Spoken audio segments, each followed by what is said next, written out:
कापड नेते शुद्ध पाणी पुरवठ्यासाठी सुरू असलेल्या 6 दिवसांचं उपोषण खासदार शोभा बच्छाव यांच्या आश्वासनानंतर मागे घेण्यात आले।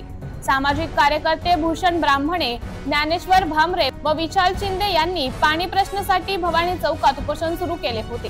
चर्चेनंतर व जलकुंभाच्या हॅम्पर टेस्टिंग केल्यानंतर उपोषणकर्त्यांनी लिंबू पाणी घेऊन आंदोलन संपवले। ग्रामस्थांनी प्रशासनास इशारा दिला आहे की पुढे भ्रष्टाचार व विलंब झाल्यास आंदोलन पुन्हा सुरू करण्यात येईल, तसेच हायकोर्टात जनहित याचिका दाखल केली जाईल। एमटीव्ही न्यूज साठी तालुका प्रतिनिधी दिलीप साळुंके, धुळे।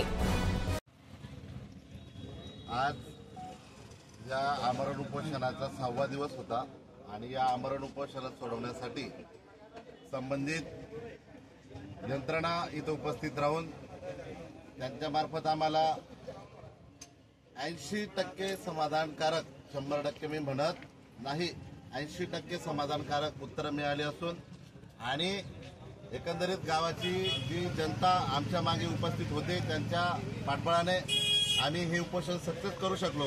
आणि त्या लोकांचंच आम्हाला उद्या परवापासून प्रेशर होता की तुम्ही उपोषण मागे घ्यावं, पण आमचा एक ठाम निश्चय असा होता की कुठला व्यक्ती म्हणजे अधिकारी आणि प्रशासक आणि राजकीय लोक जोपर्यंत येऊन या गोष्टीची योग्य दखल घेत नाही तोपर्यंत आम्ही योग्य निर्णयावर येणार नाही।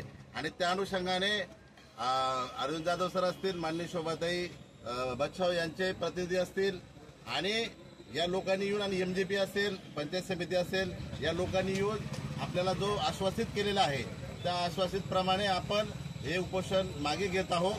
आणि जोपर्यंत ही आश्वासित गोष्ट पूर्ण होत नाही तोपर्यंत आम्ही या गोष्टीचा पाठपुरावा सोडणार नाही। दुसरी गोष्ट, हे आंदोलन उभं करण्यासाठी फक्त आम्ही 3 लोक हे तुमचे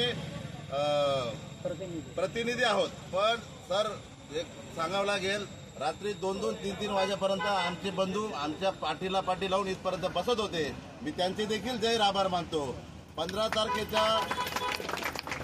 तारखेच्या झालेल्या या 15 जुलैपासून सुरू झालेल्या या कामापासून तर आतापर्यंत ज्या लोकांनी आम्हाला प्रत्यक्ष, अप्रत्यक्ष आणि टेक्निकल जो सपोर्ट केला अशा सर्व लोकांचं मी या मंचावर जाहीर आभार मानतो। पुढेही अशी मदत करावी तर आपल्या कापडण्या गावाला निश्चितच आपण वेगळं स्वरूप देऊ, एवढं बोलतो। धन्यवाद।